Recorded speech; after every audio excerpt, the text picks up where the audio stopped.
Thank you, Madam Chair, for giving India the floor for Agenda 19.11 on thematic initiatives on living heritage and sustainable development. The UNESCO ICH Secretariat's work, as outlined in the report, demonstrates commendable progress in integrating intangible cultural heritage into global sustainable development frameworks. The Secretariat's thematic initiatives effectively address complex challenges, including economic considerations, climate change impacts, and urbanization pressures, showcasing a holistic and community-centered approach to safeguarding living heritage. The emphasis on intersectoral collaboration, such as partnerships with FAO, UN Women, and the Convention on Biological Diversity, reflects a forward-thinking strategy to connect ICH with broader global agendas.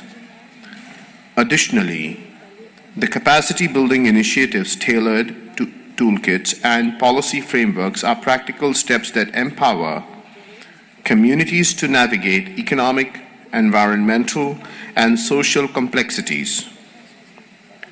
The inclusion of diverse stakeholders from indigenous peoples to urban planners enhances the inclusivity and relevance of the initiatives.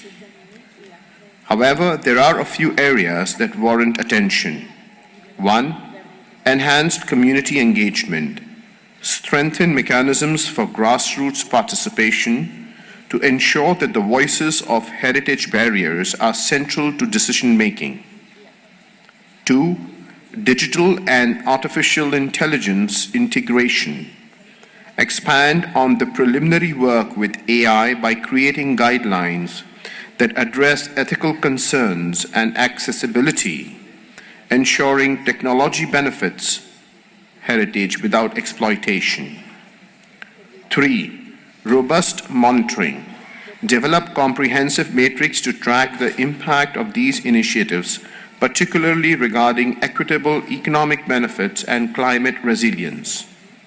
4. Regional diversification. Ensure that initiatives address the specific needs of the Global South, fostering equitable resource allocation and attention. By addressing these areas, the Secretariat can build on its significant achievements to further position ICH as a transformative tool for sustainable development. We request you to please incorporate India's statement in the report of the Convention. I thank you, Madam Chair.